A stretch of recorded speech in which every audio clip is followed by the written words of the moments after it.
I swear to God, if he doesn't like the flavor,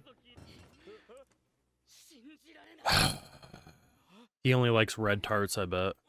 Why in the Why in the would that be a rule? We need to kill Riddle.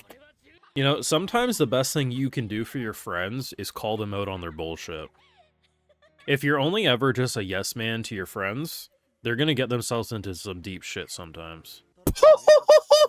He just said, yo, rules, no one gives a shit. I get you don't want to hurt him, because seemingly he was hurt when he was a child, but we don't take out our trauma on other people. Trauma explains behavior, it doesn't excuse behavior. This is what we always say on the channel. What, we're already fucked? But are we actually defeated, or did you just knock us on our ass? Hey you, if you got this far in the video, make sure you drop a like, share your support, subscribe if you're new around here, and of course Patreon, full live reactions to all these episodes and more if you also want to help from the channel and videos just like these. So, very good episode of Twisted Wonderland, and definitely answers a lot about Riddle as a character, but if you're not new around here, especially for shows like, say, Fruits Basket, I have a very common opinion, and I say this a lot anytime character who suffers abuse or hardships in their past. Trauma and abuse can certainly explain behavior, but it will never excuse behavior, and that is an important thing that I think you can take into your day-to-day life. And I'll give you a couple real-world examples. A child who grew up being beat by their parents, if they have kids and never were taught otherwise, might think that's an acceptable way and why they beat their kids. Is that right? No, but it would explain why they had that mindset. Explains, doesn't excuse. Someone who's been used and abused and tossed away in previous relationships might do the same thing and treat in the same way to their partners because that's all they know. Explains why they're like that, doesn't excuse. That's a very important distinction because anytime you have a character like Riddle, and I think it plays into a favoritism role, some people get too intoxicated by cute husbando, cute waifu, and, you know, they have this surface level view of them, and it's like, oh, they can do no wrong, yeah, they're being abusive, or their abuse isn't that bad. No.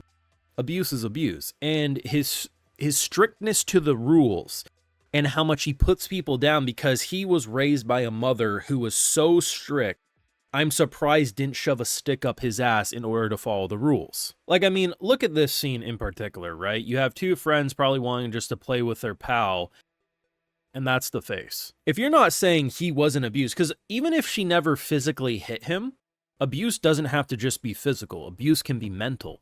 And the fact that he was so indoctrinated into thinking you have to follow the people above you, so in this case it was his mother, or in the case of the school, he is the leader of their household, right? You follow them and you guys get to where you need to be. And as he says, no one's been expelled, blah, blah, blah, but look at how they're treated. They're basically being treated like slaves. I completely understand why Riddle is the way he is. And I think if anyone says Riddle being such a stickler to the rules doesn't make sense, watched with their eyes closed. However, it does not excuse his behavior. His behavior is also abusive, and he needs to go. Now, I'm not saying there couldn't be a change of heart, like the Yu-Gi-Oh card, and he can still be the leader of his household after some turn of events. But I think what's more likely, but I'm not even confident on this, I think this man right here needs to challenge Riddle, because as it stands, our group challenged him because we can challenge for the role of the house master or whatever they're calling it. And he immediately offed with our heads. Like, I doubt we're winning that. And also, the one who wants to win it definitely doesn't have the personality to lead the household to greatness. This man, however, I feel like he would be a stern but reasonable guy. And honestly, I don't know which direction they'll fall on, but given the fact that he kind of gets called out, and while sure, he is also just a kid when it all happened, there's arguments to be made he could have done more for Riddle that maybe would have guided him not to be such an arrogant piece of shit in present day. But honestly, thinking about it objectively, this man in Riddle's situation probably would still have rules, but wouldn't have 810 fucking rules, or however many they said, right? See, what's super frustrating about a character like this, and you realize is just too far gone, we got off with our heads because we took a slice of a tart. Dumbest thing ever, but whatever. We make them a whole fucking new tart. Normally, the tart in question would be fine, but an unbirthday tart having that flavor? Pfft, Rule 536. Like, the worst part too is it wasn't even just because we didn't know. his fucking bro didn't either. He's like, bro, I was the one who told him it was okay. I only know up to 300 or something. Who would have thought that a flavor on a certain day would... I thought the issue was going to be that it wasn't a red tart because everything's about red Queen of Hearts bullshit, but holy hell, man. Riddle is the most frustrating character, and he's great because of that. And I've been saying this from the very beginning. I don't need source readers to drop totally hitting comments that, oh, clearly Riddle will change someday. Like, I don't even really consider a spoiler because a blind man can see that coming. Like, eventually in the story, I imagine he's less of a piece of shit and probably becomes a very enjoyable character without being frustrating. But at the end of the day, it doesn't change the fact that he's a piece of shit in present day. And that's wrote on purpose. Like, people shouldn't take offense to that. One, the character's not real, but two, the author clearly went this direction to make them frustrating. And luckily, unlike the actual Queen of Hearts, who is a murderous psycho who killed God knows how many thousands just for fun, Riddle, when he offs with their heads, just limits their magic until it comes off. So, in terms of redemption, Riddle has... I've never thought for once Riddle didn't have a redemption route. I may talk shit about Riddle, but Riddle is not Queen of Hearts. Queen of Hearts was a murderous psycho. Riddle is just an abused, trauma-filled child who needs a firm waking up. Though no one's going to deny how absolutely frustrating it is that as soon as they get this collar off, immediately launches it and it's on us again. Like, come on. Like, this is...